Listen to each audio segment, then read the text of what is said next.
Because it takes you away. Okay? Social life.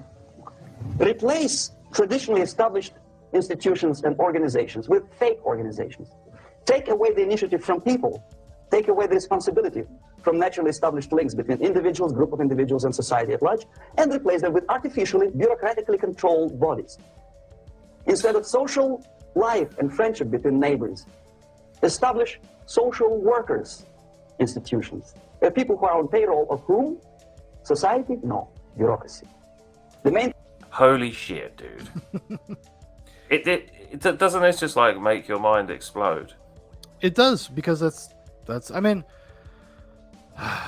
it was the way to get around like the democratic process is bureaucracy. Yeah. You can elect whoever the fuck you want, but you don't get to control who they hire. Exactly. And those people are actually probably have more control of your day-to-day life than the politicians that you elect. Of course they do. And even down to him talking about, people will give up the, having self-responsibility, and, people will start wanting social workers instead. Yeah. It's just crazy, like, how accurate some of what he says. You give up everything up, and then you no longer are part of communities anymore. You no longer have your own identities, like even like counties, regionally specific things. There's no more sense of like helping your neighbor, no more sense of charity, no more sense of community. It's all gone. It all slowly has been disappearing. I think the internet has actually exacerbated all this stuff, because it really has separated people and made people feel like they know something without ever having experienced anything. And that's, I think, a problem. Yeah, and that's a good point. And also, I think that it's massively increased the rate at which people feel like they're more of a global human being than a local human being. Like, they're probably closer, and like you said, we're all guilty of this to a lesser or greater degree, that, you're closer to some people online than you are with your own neighbors. Yes. The concern of social workers is not your family, not you, not social relations between groups of people. The main concern is to get the paycheck from the government. What will be the result of their social work doesn't really matter. They can develop all kinds of concepts to show to the government and to the people that they're useful. Okay, away from the natural links, power structure. Okay, the natural bodies of administration, which are traditionally either elected by people at large or appointed by elected leaders of society, are being actively substituted by artificial bodies. The bodies of people, groups of people whom nobody elected. Never. As a matter of fact, most of the people don't like them at all, and yet they exist. One of such groups is... Really quickly, so in the UK and Europe, that would be the EU. So the European Union, it was originally the EEC, which was just supposed to be a kind of trade group, to give yourself a bit more power by joining up 20 odd countries and doing it like that. And then gradually it just kind of goes another step, until you've got this government running this sort of supposed union by people that no one's really elected. Most people don't even know who they are. Yeah, you have no agency in your own country anymore because of its existence, because it is the ultimate form of bureaucracy. It's an accelerated form of it. Yeah. It's media. Who elected them? The media. How come they have so much power? Almost monopolistic power on your mind. They can rape your mind.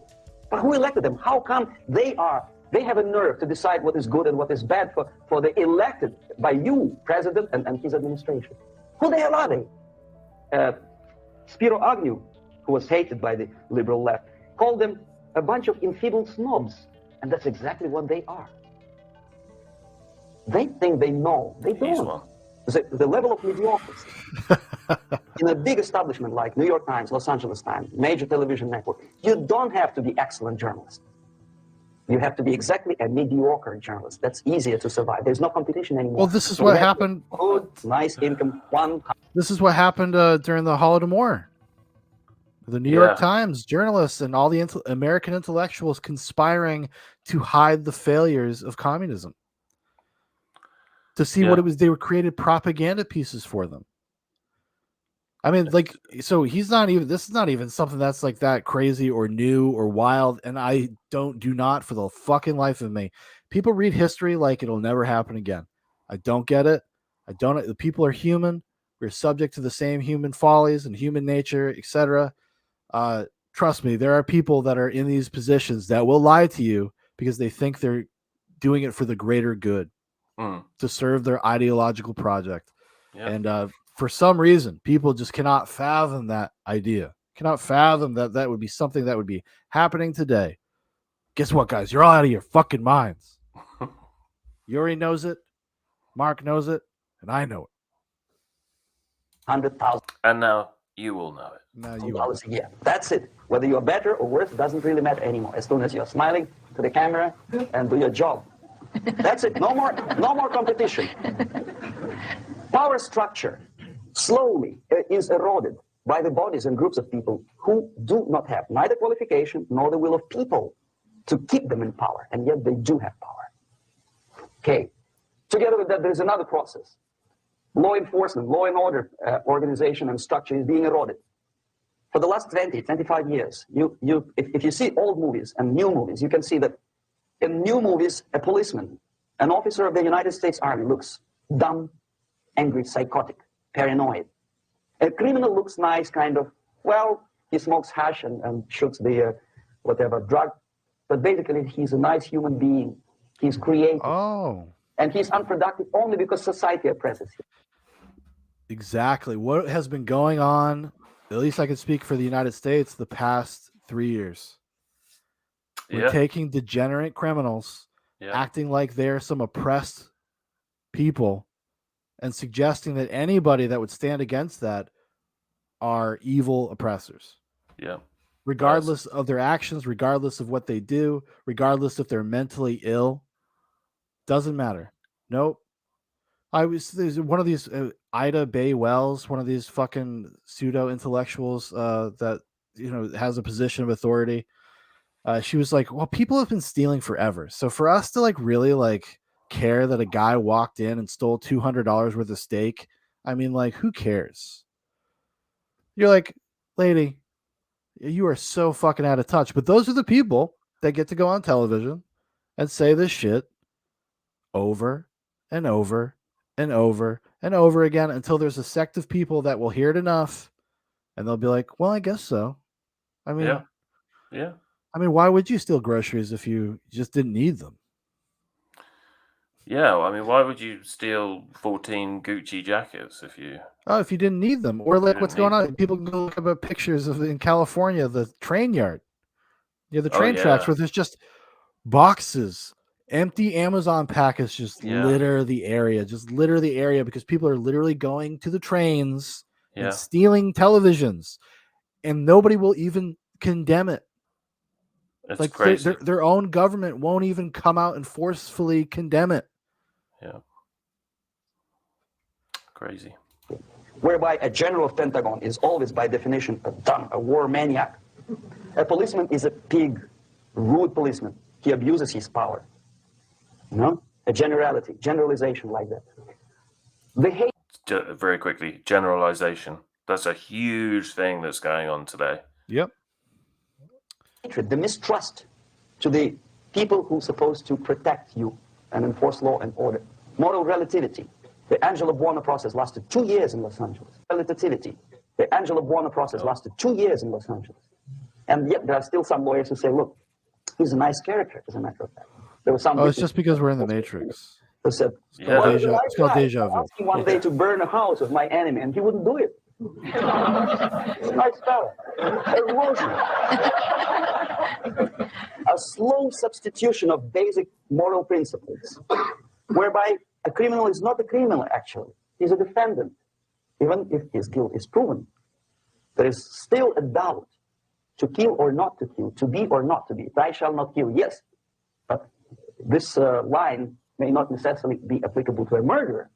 Thou shalt not murder. That should be the presumption, not that thou shalt not kill. Okay, labor relations.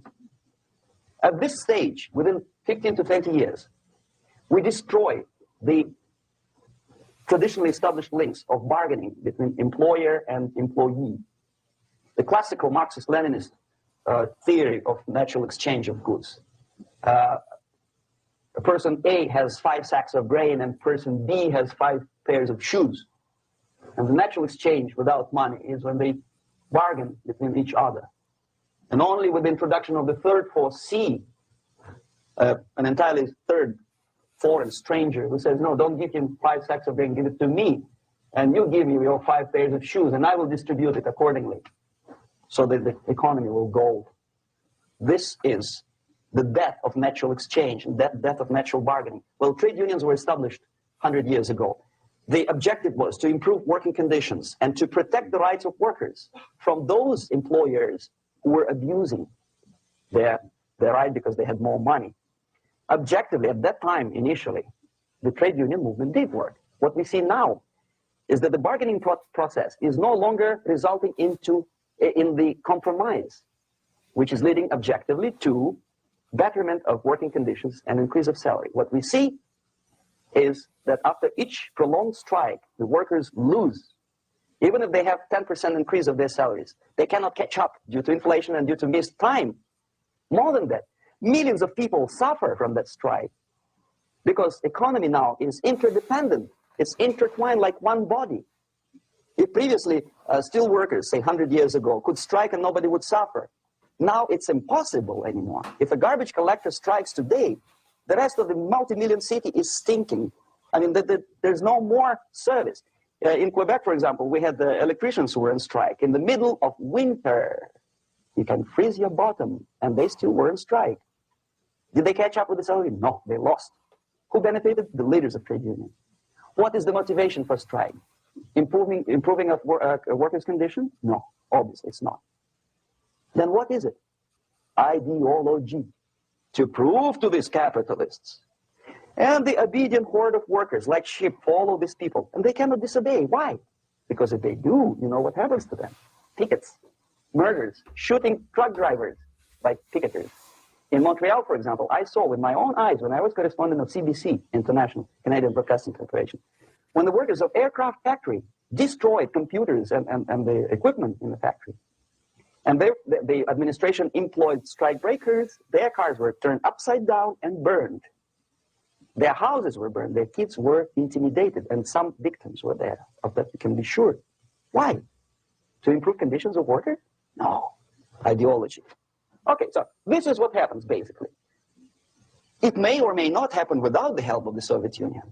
But the natural tendencies are being greatly taken advantage of and capitalized by the Soviet propaganda systems. How? Whenever trade union strikes, we have influx of propaganda, mass media, ideological dissemination.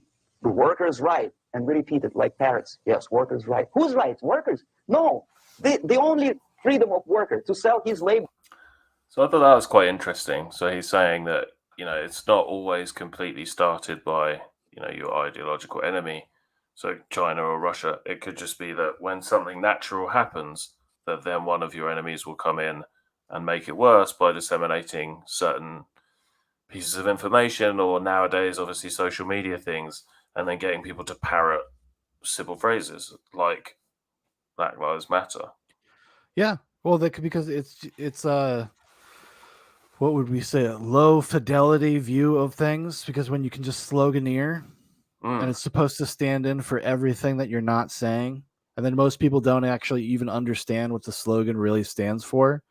They're just useful idiots parroting something that they don't really grasp, they don't really get. Yeah.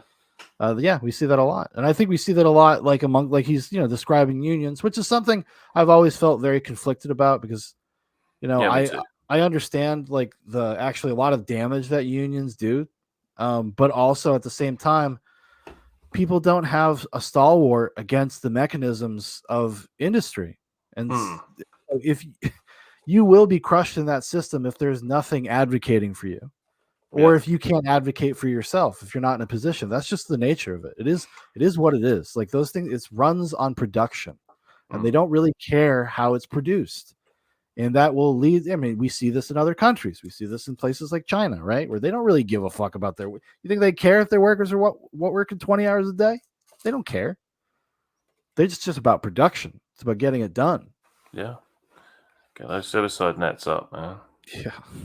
Where, according to his own desire and will, is taken away from him. By whom? By trade union boss. Unlimited power is given. Responsibility. I want to sell my labor not for $2.50 an hour, but for $2. I don't have right. My freedom is denied to me. I know that if I sell my work for $2 an hour, not for $3 an hour, I will compete better with the other guy who is lazy and more greedy. I don't need $3. I need only $2. No, I was made to believe by media, by business, by advertising agencies that I need more and more and more. Have you ever heard any advertising on TV to consume less? No. No way. Whether you need a six-cylinder car or not, you have to buy it. And hurry up. When I was driving here on the local radio station, an excited announcer said, "You hurry up, rush and save, save, save. There's a pantyhose sale." Save by buying more. Of course. It would be too naive to expect that KGB makes that advertising agency to do such a crazy commercial. No, of course not. But what we did when I was working for Novosti Press, we would snow plow editorial offices, student organizations, religious groups with literature of class struggle. If not directly Marxist-Leninist propaganda, then a propaganda of a legitimate aspirations of working class, betterment of life, equality, mind you. President Kennedy once said, we will make America to believe that people are born equal. Are people born equal? Is there any mentioning in the Bible or any other holy scripture in any religion, if you don't believe me, go to the library and check it. There is not a single word about equality, just the opposite. By your deeds, God will judge you. What you do is important, the merit of your personality. You cannot legislate equality. If you want to be equal, you have to be equal. You have to deserve it. And yet we build our society on the principle of equality. We say people are equal. We know it is false. It's a lie.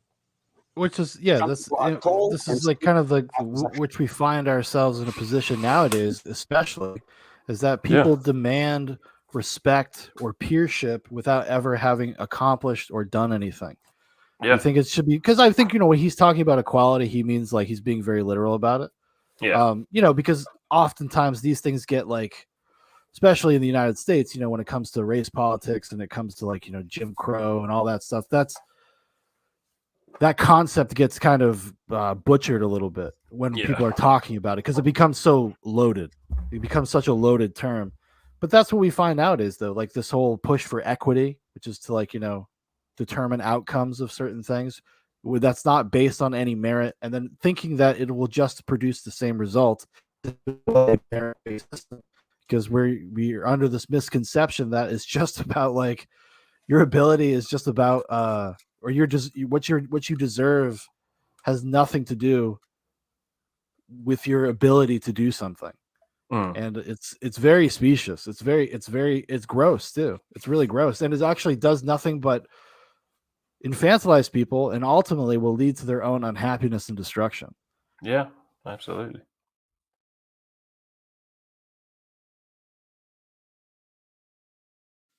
Winston stopped writing, partly because he was suffering from cramp. He did not know what had made him pour out this stream of rubbish